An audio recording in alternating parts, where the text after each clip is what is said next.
എന്നെപ്പോലെ ഒരാൾ നോക്കിയാൽ ഒരു മാസം കൊണ്ട് പ്രിപ്പയർ ചെയ്ത് തീർക്കാൻ ഒക്കാത്ത ഒരു വലിയ വിഷയമാണ്. ഇന്നലെ അതിനെക്കുറിച്ച് ചിന്തിച്ച് തുടങ്ങിയത്, അതുകൊണ്ട് അതിൻ്റെ ജോലി ചെയ്തുകൊണ്ടിരിക്കുകയും കൂടെ ആയിരുന്നു ഞാൻ. അതുകൊണ്ടാണ് ഞാൻ ഇതുവരെ ഇങ്ങോട്ട് വരാതിരുന്നത്. നമ്മൾ ഇന്ന് ചിന്തിച്ച് തുടങ്ങുകയെന്നു 3 ദിവസം കൊണ്ട് ഇത് തീർക്കണമെന്നാണ് എൻ്റെ താല്പര്യം. മധ്യസ്ഥ പ്രാർത്ഥനയ്ക്ക് വേണ്ടിയുള്ള പോയിൻറ്റ്സ് ഞാൻ എഴുതി വെച്ചിട്ടുണ്ട്. ഒരു പക്ഷേ ഇന്നെടുക്കും, ഇല്ലെങ്കിൽ നാളെ എടുക്കത്തുള്ളൂ. കാര്യം അത് എടുക്കുമ്പോൾ എനിക്ക് തോന്നുന്നത് ഈ ഒരു ഭാഗത്തിൻ്റെ ഒരു പകുതിയെങ്കിലും കംപ്ലീറ്റ് ചെയ്താൽ നമ്മൾ ഇന്ന് നിൽക്കുന്നതിനേക്കാൾ കവിഞ്ഞ ഒരു ആത്മീയ സ്വാതന്ത്ര്യത്തോടെ നിൽക്കാൻ കഴിയും. ഭൂമിയുടെ സൃഷ്ടി മുതൽ മനുഷ്യൻ്റെ വീഴ്ചയും ഉയർച്ചയും പല കാര്യങ്ങളും കൂടെ ചേർത്ത് ശാസ്ത്രത്തിൻ്റെയും ദൈവവചനത്തിൻ്റെയും കൂടെ ഒരു കോമ്പിനേഷൻ ഒരുമിച്ചെടുത്തുകൊണ്ട് വിശദീകരിക്കാനാണ് ഞാൻ താല്പര്യപ്പെടുന്നത്. എൻ്റെ കഴിവിനപ്പുറത്തായിരിക്കും വിഷയം. എൻ്റെ കഴിവോളം ഞാനത് ചെയ്യാൻ ശ്രമിക്കാം. ഞാൻ ഇന്നലെ പറഞ്ഞതുപോലെ പാസ്റ്റർ കെ. എബ്രഹാം അവർ എഴുതിയ 7 പറുദീസ എന്ന പുസ്തകത്തിൽ നിന്ന് ഞാൻ റെഫറൻസുകൾ എടുത്തിട്ടുണ്ട്. ഞാൻ ഇന്ന് രാവിലെ വീട്ടിൽ ഒരു സങ്കീർത്തന ഭാഗം വായിച്ചപ്പോൾ ഒരുപാട് ഹൃദയത്തിൽ സന്തോഷമുണ്ടായി. കാര്യം പണ്ടൊരിക്കൽ ഞാനിവിടെ ഭൂമിയെക്കുറിച്ച് പറഞ്ഞപ്പോൾ ഞാൻ പറഞ്ഞായിരുന്നു, ദൈവം അതിൻ്റെ നോർമൽ ഭ്രമണപഥത്തിൽ നിന്ന് എടുത്ത് വേറെ എവിടെയോ എറിഞ്ഞു കളഞ്ഞുവെന്നാണ് എനിക്ക് തോന്നുന്നത്.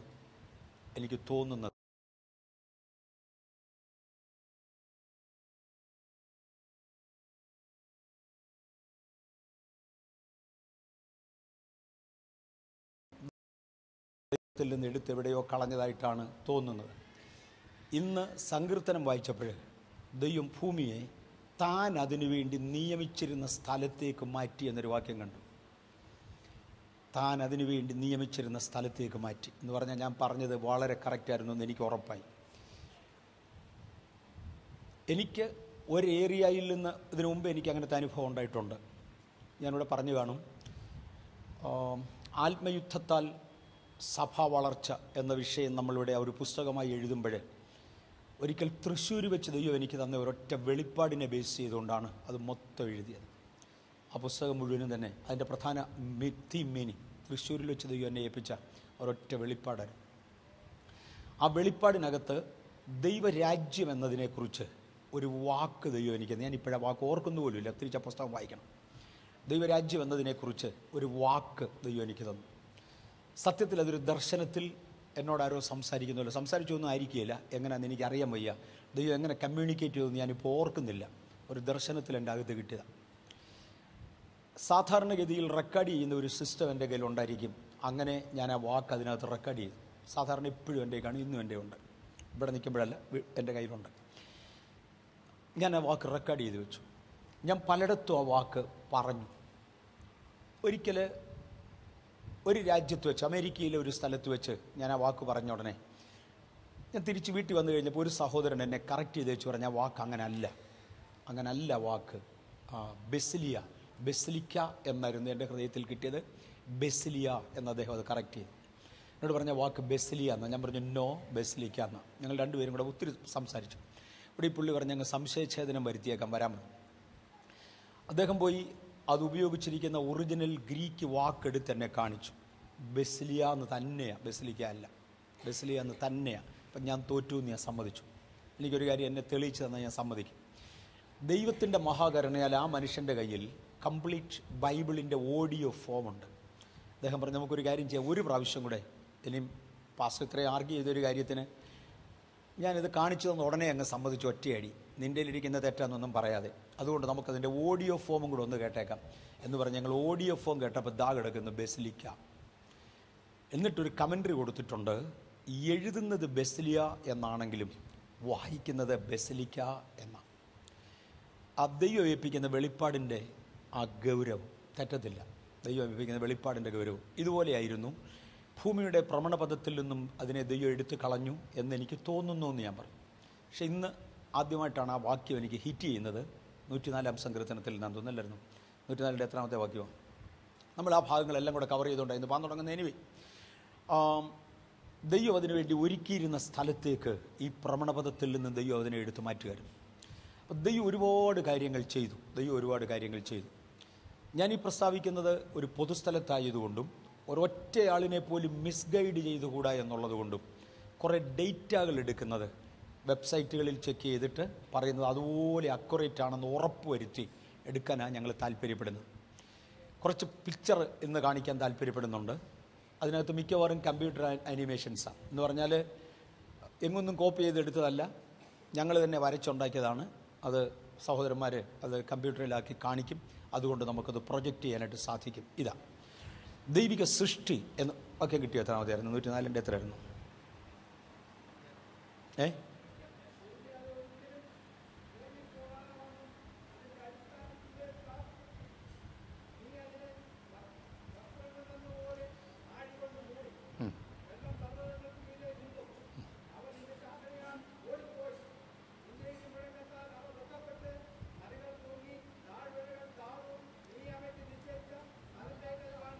നീ അവയ്ക്ക് നിശ്ചയിച്ച സ്ഥലത്തേക്ക് അത് വാങ്ങിപ്പോയി. ഞാൻ പറഞ്ഞ വാക്ക് എന്നെ വ്യക്തമാണ്.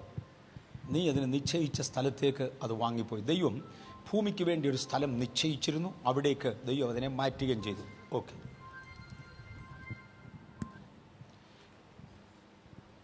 സോറി. അതിനുവേണ്ടി നിശ്ചയിച്ച ഒരു സ്ഥലത്തേക്ക് മാറ്റി നമുക്കിതിൻ്റെ ആരംഭത്തിലേക്ക് പതുക്കെ ഇറങ്ങി വരാം. ദൈവത്തിൻ്റെ സൃഷ്ടിയിൽ ഭൂമി എങ്ങനെയായിരുന്നു? ഇന്ന് നാം നിൽക്കുന്ന അധിവസിക്കുന്ന രൂപത്തിലേക്ക് അതെങ്ങനെ മാറി? ഇതിനപ്പുറത്ത് എന്തൊക്കെ ഉണ്ടാകും എന്നിത്യാദി കാര്യങ്ങളെ ദൈവ സൃഷ്ടിയോട് ബന്ധപ്പെടുത്തി എടുത്താൽ ദൈവത്തിന് നമ്മെക്കുറിച്ചുള്ള ഉദ്ദേശവും പിശാചിൻ്റെ ഇൻ്റർഫിയറൻസും അതിൻ്റെ മേൽ ദൈവം നമുക്ക് തരുന്ന ജയവും അധികാരവും ഈ വിഷയങ്ങളെ ഒന്നിച്ച് കാണാനായിട്ട് കഴിയും. ഉൽപ്പത്തി പുസ്തകം 1-ാം അധ്യായത്തിൻ്റെ 1-ാമത്തെ വാക്യം വായിച്ച് നമുക്ക് ആരംഭിക്കാം. ഉൽപ്പത്തി പുസ്തകം 1-ാം അധ്യായത്തിൻ്റെ 1-ാം വാക്യം. റെഫറൻസ് എഴുതിയെടുക്കുന്നവരുണ്ടെങ്കിൽ എഴുതിക്കോ, കുറേ ഉണ്ട് എഴുതാൻ. എനിക്ക് തോന്നുന്നത് സഹോദരന്മാർ എന്നെ സഹായിക്കുന്നുണ്ട്. ചിൻഡുവാണ് ഇന്നത്തെ മെയിൻ ആള് കാര്യങ്ങൾ ചെയ്തിരിക്കുന്നത്. ഒക്കുമെങ്കിൽ ഈ വാക്യങ്ങളെല്ലാം കൂടെ അതിനകത്ത് കയറ്റി ഒരു വലിയ ചാർട്ടാക്കി എടുക്കാൻ നോക്കാം. ഇന്നിപ്പം വാക്യങ്ങളൊന്നും അതിനകത്തില്ല, കാര്യമായിട്ട് അധിക വാക്യങ്ങൾ അതിനകത്തില്ല. ചാർട്ട് ഉണ്ടാക്കി എടുത്താൽ നന്നായിരിക്കുമെന്ന് തോന്നുന്നു. എനിവേ, നോട്ട് ചെയ്യേണ്ടവർക്ക് നോട്ട് ചെയ്യാം. ഉൽപ്പത്തി പുസ്തകം 1-ാം അധ്യായത്തിൻ്റെ 1-ാമത്തെ വാക്യം. ആദിയിൽ ദൈവം ആകാശവും ഭൂമിയും സൃഷ്ടിച്ചു. നിൽക്കട്ടെ. ആദിയിൽ ദൈവം ആകാശവും ഭൂമിയും സൃഷ്ടിച്ചു. സൃഷ്ടിച്ചു എന്നതിന് ബാരക് എന്ന വാക്കാണ് എബ്രായ ഭാഷയിൽ ഉപയോഗിച്ചിരിക്കുന്നത്. ബാരക് എന്ന പദമാണ് ഉപയോഗിച്ചിരിക്കുന്നത്. ആദിയിൽ ദൈവം, ആദിയിൽ എന്ന് പറഞ്ഞാൽ എന്നാന്ന് ആർക്കും അറിയത്തില്ല. ദൈവം 6 ദിവസം കൊണ്ടാണ് ഭൂമിയെ സൃഷ്ടിച്ചത് എന്നൊരാശയം, ഒരു ചിന്താക്കുഴപ്പം നമ്മുടെ ഇടയിലുണ്ട്. അല്ല. ആ 6 ദിവസങ്ങൾ തുടങ്ങുന്നതിന് മുന്നമേ, അതിനൊക്കെ വളരെ മുന്നമേ ആദിയിൽ ദൈവം ആകാശവും ഭൂമിയും സൃഷ്ടിച്ചു. ബാരക്. ബാരക് എന്ന വാക്കിൻ്റെ അർത്ഥം ഇല്ലായ്മയിൽ നിന്ന് ഉളവാക്കിക്കൊണ്ടുവരികയെന്ന്. നമ്മളെ പദം ഒരുപാട് പ്രാവശ്യം ശ്രദ്ധിച്ചിട്ടുണ്ട്. കഴിഞ്ഞ ദിവസങ്ങളിൽ പ്രസംഗത്തിൻ്റെ ഭോഷത്വത്താൽ രക്ഷിക്കുക എന്ന പദം ഞാൻ 2 ആഴ്ചയെങ്കിലും എടുത്തു. അതിനകത്ത് ഞാൻ പറഞ്ഞു, ദൈവത്തിൻ്റെ എന്നത്തെയും പ്രത്യേകത ഇല്ലായ്മയിൽ നിന്ന് ഉളവാക്കിക്കൊണ്ടുവരികയാണ്, താൻ സൃഷ്ടിക്കുന്നവനാണ്. അത് പാഴും ശൂന്യവുമായിരുന്നു എന്നാണ് നമുക്ക് അവിടെ വെച്ച് കാണാൻ കഴിയുന്നത്. എന്നാൽ അങ്ങനെയല്ലായിരുന്നു ദൈവം. ആരംഭത്തിങ്കിൽ ദൈവം സൃഷ്ടിക്കുമ്പോൾ യെശയ്യാവിൻ്റെ പുസ്തകം 45-ാമത്തെ അധ്യായത്തിൽ കിടപ്പുണ്ട്. അവൻ ഭൂമിയെ സൃഷ്ടിച്ചത് പാഴായിട്ടല്ല, പാർപ്പിനായിട്ടായിരുന്നു അതിനെ സൃഷ്ടിച്ചത്. പാഴായിട്ടല്ല, പാർപ്പിനായിട്ട്. 45-ൻ്റെ എത്രാമത്തെ വാക്യം വന്ന് നോക്കാമോ? 18 വായിച്ചാട്ടെ. 45:18. ആകാശത്തെ സൃഷ്ടിച്ച യഹോവ പ്രകാരം അരുളി ചെയ്യുന്നു, അവൻ തന്നെ ദൈവം, അവൻ ഭൂമിയെ നിർമ്മിച്ചുണ്ടാക്കി, അവൻ അതിനെ ഉറപ്പിച്ചു. വ്യർത്ഥമായിട്ടല്ല അവൻ അതിനെ സൃഷ്ടിച്ചത്, പാർപ്പിനത്രേ അതിനെ നിശ്ചയിച്ചത്. ഞാൻ തന്നെ യഹോവ. മതി. ഞാൻ അതിനെ സൃഷ്ടിച്ചത് പാഴായിട്ടല്ല, പാർപ്പിനു വേണ്ടിയാണ്.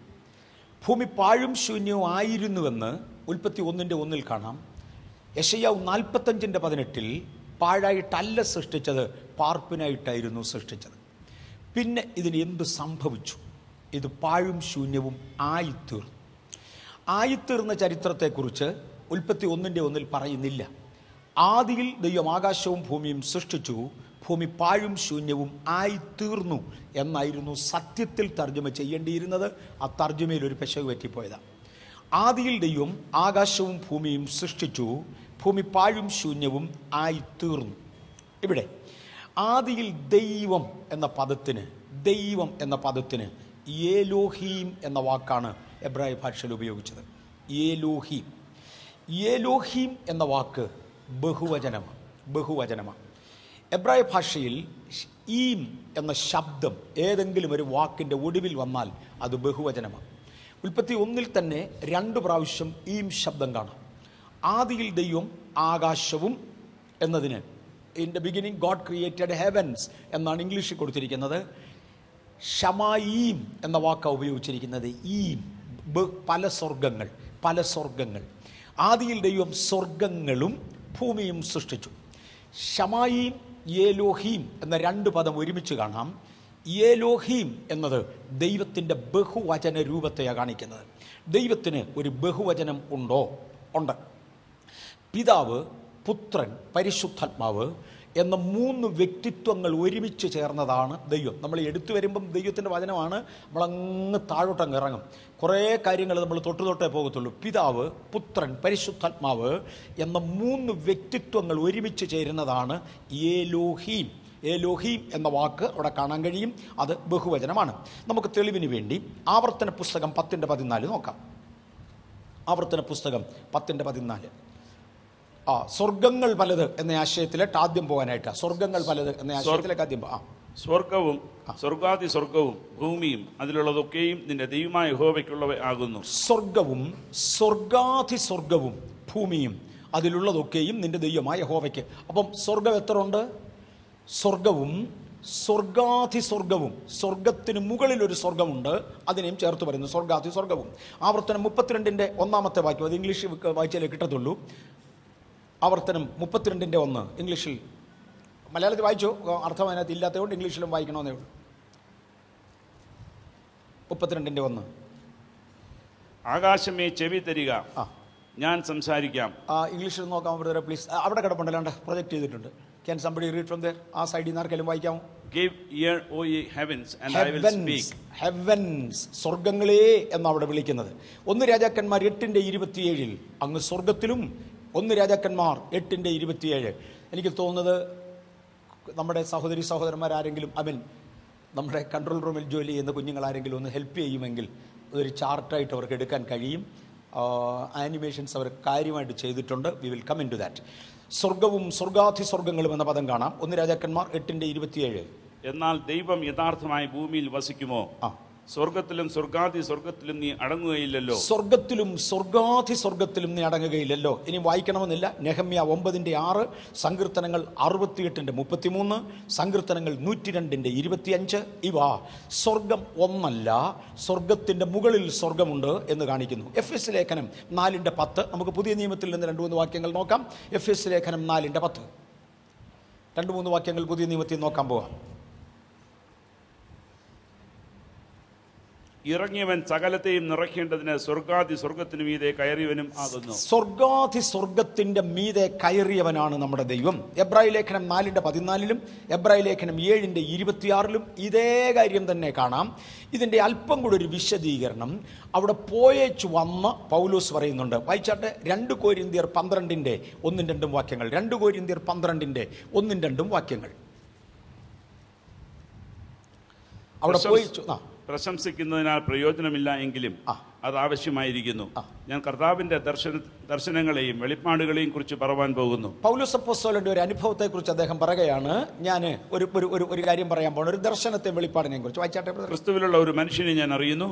അവൻ 14 സംവത്സരം മുമ്പേ 3-ാം സ്വർഗത്തോളം എടുക്കപ്പെട്ടു. ശരീരത്തോടെയോ എന്ന് ഞാൻ അറിയുന്നില്ല, ശരീരം കൂടാതെയോ എന്നറിയുന്നുമില്ല. അങ്ങനെയാണെങ്കിൽ 3 സ്വർഗങ്ങളാണ് എന്ന് ഇവിടെ എടുത്തു കാണാം. അവൻ 3-ാം സ്വർഗത്തോളം എടുക്കപ്പെട്ടു. മോനെ ആ പിക്ചർ എന്താന്നാട്ടെ. നമ്പർ 5.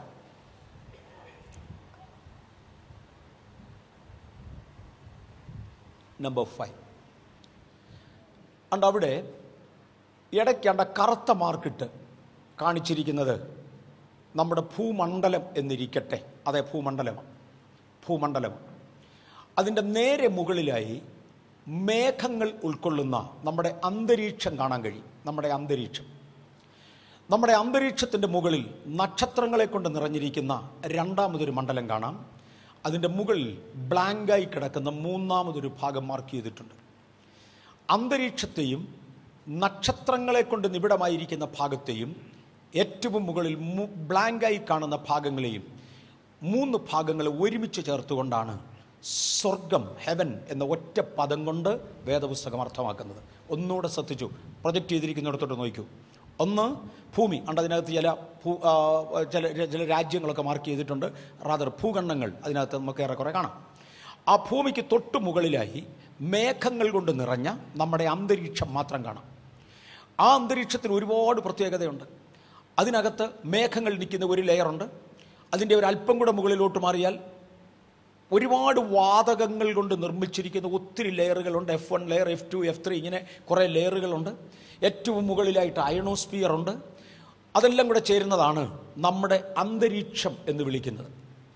ദൈവം എന്തിനു വേണ്ടിയാണ് ഈ അയണോസ്ഫിയറും അതും ഇതൊക്കെ തന്നിരിക്കുന്നത്? ഞാൻ പല പ്രാവശ്യം പറഞ്ഞിട്ടുണ്ട്. ന്യൂസിലൻഡ് റീജിയനിലോട്ട് ചെന്നാൽ അതിൻ്റെ മുകളിലുള്ള അയണോസ്ഫിയർ കേടായിപ്പോയതുകൊണ്ട് ഇന്ന് അവിടെ പണ്ടായിരുന്ന കുട്ടികൾ സ്കൂളിൽ പോകുന്ന സമയത്ത് വാസ്ലൈൻ പോലെ എന്തോ ഒന്ന് പുരട്ടിക്കൊണ്ട് കുഞ്ഞുങ്ങൾ പോകത്തുള്ളായിരുന്നു ഒരു സ്കിൻ ഓയിൻമെൻറ്റ്. ഇപ്രാവശ്യം ഞാൻ ഓസ്ട്രേലിയയിൽ ചെന്നപ്പോൾ അറിഞ്ഞു, വലിയവർ പോലും വെളിയിലോട്ട് ഇറങ്ങണമെന്നുണ്ടെങ്കിൽ വസ്ത്രം ധരിച്ചിട്ടില്ലാത്ത ഭാഗങ്ങളിൽ മുഴുവനും ആ വാസ്ലൈൻ പുരട്ടിക്കൊണ്ടേ പറ്റൂ, ഇല്ലെങ്കിൽ തിരിച്ചു വരുന്നത് ക്യാൻസറുമായിട്ടായിരിക്കും. കാരണം മുകളിൽ അന്തരീക്ഷത്തിൻ്റെ അയണോസ്ഫിയറിന് കേടുപറ്റിയതുകൊണ്ട് ഭൂമിയിൽ നിന്ന് ഉയർന്ന പുകയും കാർബൺ ഡൈ ഓക്സൈഡും കൂടെ ഒരുപാട് അടിച്ച് അന്തരീക്ഷത്തിൻ്റെ മുകളിൽ ലെയറുകൾ പോയതിനാൽ സൂര്യനിൽ നിന്ന് വരുന്ന ചില രശ്മികൾ ഭൂമിയിലേക്ക് എത്തുകയും, അത് എത്താതിരിക്കാൻ വേണ്ടിയാണ് ഈ ലെയർ ഉണ്ടാക്കി വെച്ചത്, ഭൂമിയിലേക്ക് എത്തുകയും അത് മുഖേന സ്കിൻ ക്യാൻസറുമായി ആളുകൾ മടങ്ങി വരികയും ചെയ്യും. അവിടെയാണ് വല്ലപ്പോഴും ഒരിക്കലേ സൂര്യനെ കാണത്തുള്ളൂ. ദക്ഷിണ ധ്രുവത്തോട് അടുത്ത് നിൽക്കുന്ന ഭാഗമാണ്. അവിടെ നിന്നാൽ സദേൺ പോൾ സ്റ്റാർ കാണാം. ദക്ഷിണ ധ്രുവത്തോട് അടുത്ത് നിൽക്കുന്ന ഭാഗമാണ്. വല്ലപ്പോഴും ഒരിക്കലേ സൂര്യനെ കാണത്തുള്ളൂ. കിട്ടുന്ന എന്ന ആകാംക്ഷയോടെയാണ് എല്ലാവരും ഇരിക്കുന്നത്. പക്ഷേ സൂര്യൻ്റെ രശ്മി അടിച്ചു പോയെങ്കിൽ ക്യാൻസറുമായിട്ടാണ് തിരിച്ചു വരുന്നത്. കാര്യം അയണോസ്ഫിയർ പോയി. ഇതെല്ലാം കൂടി ആ ഒരു മണ്ഡലത്തിൽ തീരും അന്തരീക്ഷം.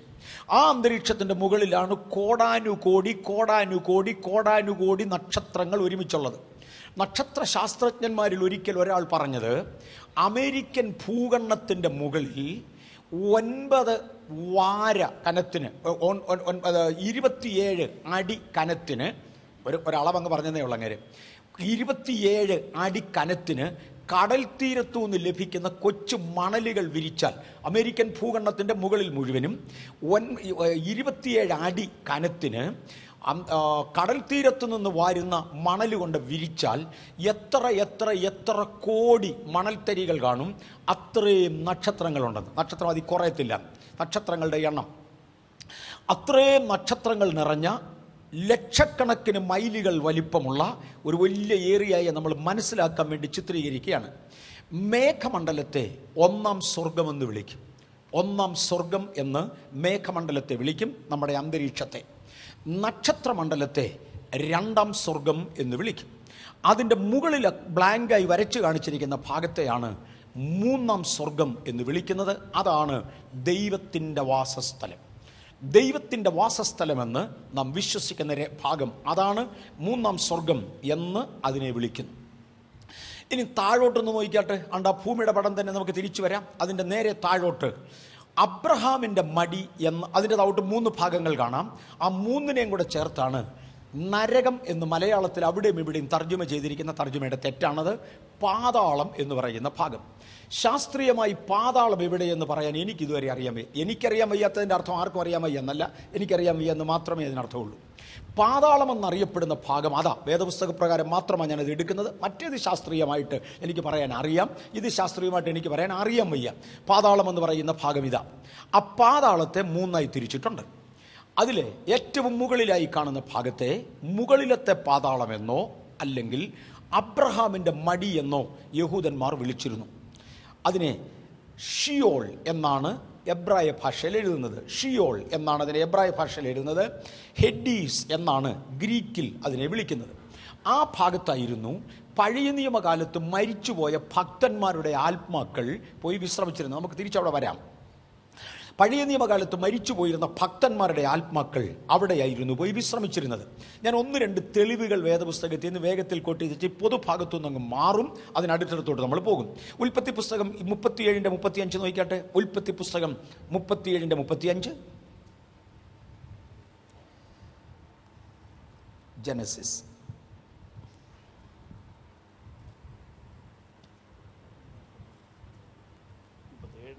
ആരെങ്കിലും കിട്ടുന്നവരൊക്കെ വായിച്ച് സഹായിക്കണേ.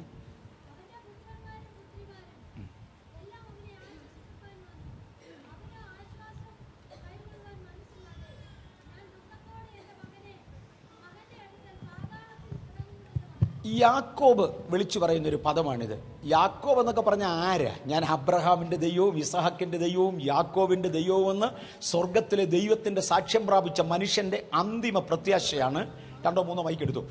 അന്തിമ പ്രത്യാശയാണ് ഞാൻ എൻ്റെ മകൻ്റെ അടുക്കലേക്ക്. അതാരുടെ ഈ മകൻ എന്ന് പറയുന്ന ആരുടെ കാര്യമാണ്? യോസേപ്പിൻ്റെ കാര്യമാണ്. യോസേപ്പ് മരിച്ചുപോയി എന്ന് അദ്ദേഹത്തിന് ഇൻഫർമേഷൻ കിട്ടുമ്പോൾ അദ്ദേഹം പറയുന്നതാണ്, ഞാൻ ദുഃഖത്തോടെ എൻ്റെ മകൻ്റെ അടുക്കൽ പാതാളത്തിലേക്ക് ഇറങ്ങിച്ചെല്ലും.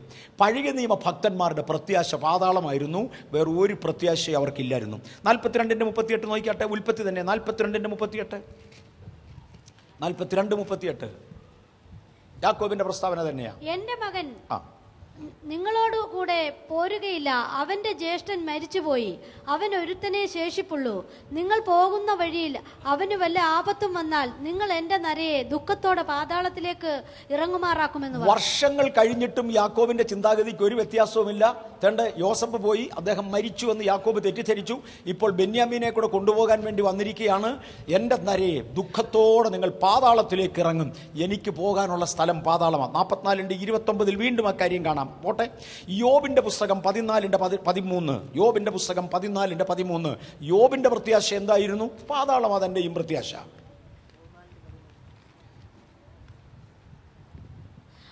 മനുഷ്യൻ കിടന്നിട്ട് എഴുന്നേൽക്കുന്നില്ല, നീ എന്നെ പാതാളത്തിൽ മറച്ചു വെക്കുകയും നിന്റെ കോപം കഴിയുവോളം എന്നെ ഒളിപ്പിക്കുകയും എനിക്ക് ഒരു അവധി നിശ്ചയിച്ച് എന്നെ ഓർക്കുകയും ചെയ്തുവെങ്കിൽ കൊള്ളായിരുന്നു. ദൈവമേ, നീ എന്നെ പാതാളത്തിലോട്ട് അയക്കുക, ഞാൻ ചാകാൻ പോവാ. അങ്ങനെ ചെയ്തേ നന്നായിരുന്നു. എനിക്ക് പ്രത്യാശ ആവുപാടെ അത്രേ ഉള്ളൂ. പക്ഷേ എന്നെ ഒന്ന് തിരിച്ചു കൊണ്ടുവന്നേ കൊള്ളായിരുന്നു, ഞാനൊന്ന് മരിച്ചു ഉയർത്തെഴുന്നേറ്റേ കൊള്ളായിരുന്നെന്നാണ് അദ്ദേഹം പറയുന്നത്.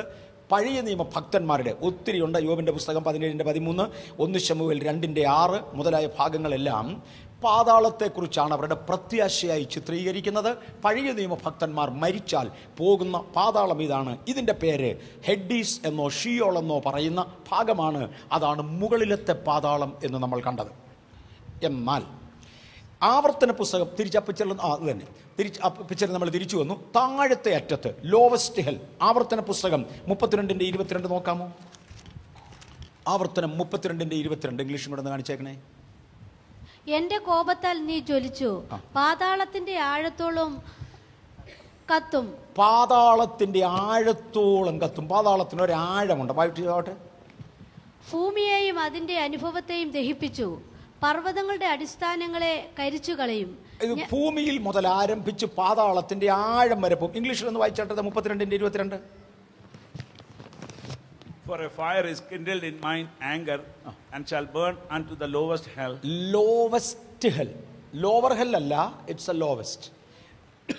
And shall consume the earth. That will do. English മനസ്സിലാകുന്നവർക്കെല്ലാം മനസ്സിലാകും. ലോവസ്റ്റ് എന്ന് പറഞ്ഞാൽ there has to be minimum 3.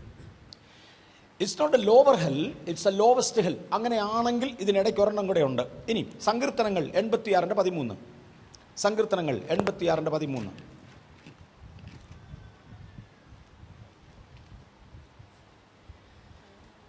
എന്നോടുള്ള നിന്റെ ദയ വലിയതല്ലോ, നീ എന്റെ പ്രാണനെ അധമ പാതാളത്തിൽ നിന്നും രക്ഷിച്ചിരിക്കുന്നു. അധമ പാതാളത്തിൽ നിന്ന് നീ എന്നെ രക്ഷിച്ചു. അത് ഇംഗ്ലീഷിൽ നോക്കാം. For great is thy mercy toward me, and thou hast delivered my soul from the lowest hell. From the lowest hell. Lowest hell എന്ന് ഇംഗ്ലീഷിൽ കൊടുത്തിരിക്കുന്ന പദപ്രയോഗത്തിന് അധമ പാതാളം എന്നൊരു ഒരാശയമാണ് മലയാളത്തിൽ കൊടുത്തിരിക്കുന്നത്. കറക്റ്റാ. അങ്ങനെയാണെങ്കിൽ ഇപ്പോഴ് നരകത്തിന്റെ അല്ലെങ്കിൽ നരകത്തിന്റെ എന്ന് പറഞ്ഞ് ക്ഷമിക്കണം, പാതാളത്തിന്റെ 2 ഭാഗങ്ങളെ നമ്മൾ കണ്ടു. ഇതിൽ താഴത്തെ അറ്റത്തെ അധമ പാതാളത്തെയാണ് നരകം എന്ന പേരിനാൽ സത്യത്തിൽ അറിയപ്പെടുന്നത്. ആ വാക്കാണ് നരകം എന്ന് തർജ്ജമ ചെയ്യേണ്ടത്. മുകളിലത്തെ പാതാളം ഭക്തന്മാരുടെ പ്രത്യാശാ കേന്ദ്രവും, അധമ പാതാളം ലോവസ്റ്റ് ഹെൽ പാപികളുടെ അന്തിമ വിശ്രമവുമാണ്, അന്തിമ സ്ഥലവുമാണ്. വിശ്രമം അവർക്കില്ല, അവരവിടെ ദണ്ഡിപ്പിക്കപ്പെടാൻ പോകുക, അതിൻ്റെ സ്ഥലവുമാണ്. ഇതിന് ഇടയ്ക്കൊരു പാതാളം കിടപ്പുണ്ട്. നമുക്കൊന്ന് നോക്കാം. 2 പത്രോസ് 2:4. 2 പത്രോസ് 2:4. 2 പത്രോസ് 2:4.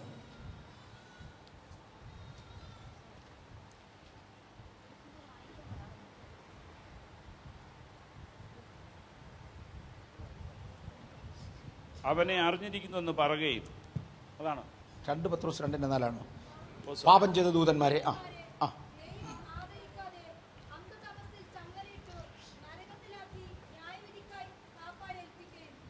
പാപം ചെയ്ത ദൂതന്മാരെ, സ്വന്തം വാഴ്ച കാത്തുകൊള്ളാതെ പാപം ചെയ്ത ദൂതന്മാരെ ആദരിക്കാതെ ചങ്ങലയിട്ട് നരകത്തിലാക്കി സൂക്ഷിച്ചിരിക്കുന്നു. ഇവിടെ ടാർട്ടസ് എന്ന പേരാണ് ഗ്രീക്കിൽ ഉപയോഗിച്ചിരിക്കുന്നത്. ടാർട്ടസ്. മുകളിലത്തെ പാതാളത്തിനെ ഹെഗ്ഡേസ് എന്ന പേരിൽ വിളിക്കുമ്പോൾ ടാർട്ടസ് എന്ന പേരിലാണ് ഈ മധ്യപാതാളത്തെ വിളിക്കുന്നത്. അതിൻ്റെയും താഴെയാണ് ദ ലോവസ്റ്റ് ഹെൽ. നമുക്ക് ആ പിക്ചറിലേക്ക് മടങ്ങി വരാം. പാപം ചെയ്ത ദൂതന്മാർ ഇതിൻ്റെ നടുവിൽ കിടപ്പുണ്ട്. ആ പിക്ചറിലേക്ക് ഒന്ന് മടങ്ങി വരാം. മുകളിലത്തെ പാതാളം അബ്രഹാമിൻ്റെ മടി എന്നതിനെ വിളിച്ചു, പഴയ നിയമ ഭക്തന്മാർ പാർത്തിരുന്ന ഇടം. അതിൻ്റെ താഴത്തെ സ്ഥലം പാപം ചെയ്ത ദൂതന്മാരെ, ഞാൻ ഇന്ന വാക്കിലേക്ക് തിരിച്ചു വരും ഒരല്പസമയത്തേക്ക്. പാപം ചെയ്ത ദൂതന്മാരെ ദൈവം പൂട്ടിയിട്ടിരിക്കുന്നതായ സ്ഥലം. അതിൻ്റെ താഴെ അധർമ്മികളെ ദൈവം ദൈവം കൊണ്ടിട്ടിരിക്കുന്നതായ സ്ഥലം. ഇങ്ങനെ 3 പാതാളങ്ങളുണ്ട്. സ്വർഗവും 3 എണ്ണമുണ്ട്. സ്വർഗവും സ്വർഗാധിസ്വർഗവും എന്ന് ചുരുക്കി പറഞ്ഞു. ഭൂമിക്ക് മുകളിലും താഴെയുമായി 3 സ്ഥലങ്ങളെ വീതം വേർതിരിച്ചിട്ടുണ്ട്. ഞാൻ ഒരു പ്രാവശ്യം കൂടെ പറയാം.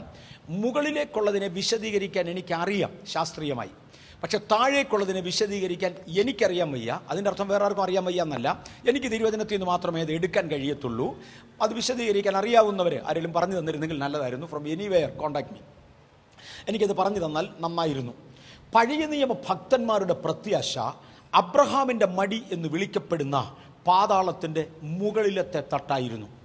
അതിൻ്റെ താഴെയായി പാപം ചെയ്ത ദൂതന്മാരെയും ഏറ്റവും ഒടുവിലായി അന്ധതമസിൽ കിടക്കേണ്ട ദുഷ്ടന്മാരെയും ഇട്ടിരിക്കുന്ന സ്ഥലമാണ്. ഇനി പാപം ചെയ്ത ദൂതന്മാരെ ഇവരാരായിരിക്കും? യൂദായുടെ ലേഖനം 4-ാമത്തെ വാക്യത്തിലും ഇതേ കാര്യം കിടപ്പുണ്ട്. ദയവായി നോക്കാമോ? യൂദായുടെ ലേഖനം 4-ാമത്തെ വാക്യം. യൂദാ 4. യൂദാ 4. നമ്മുടെ ദൈവത്തിന്റെ കൃപയോ ദുഷ്കാമവൃത്തിക്ക് ഹേതുവാക്കി ഏകനാഥനും നമ്മുടെ കർത്താവുമായ യേശുക്രിസ്തുവിനെ നിഷേധിക്കുന്ന അഭക്തന്മാരായ ചില മനുഷ്യർ നുഴഞ്ഞു വന്നിരിക്കുന്നു. അവരുടെ ഈ ശിക്ഷാവിധി പണ്ട് തന്നെ എഴുതിയിരിക്കുന്നു. നിങ്ങളോ സകലവും ഒരിക്കൽ പാപം ചെയ്ത ദൂതന്മാരെ ദൈവം ആദരിക്കാതെ. വാക്യം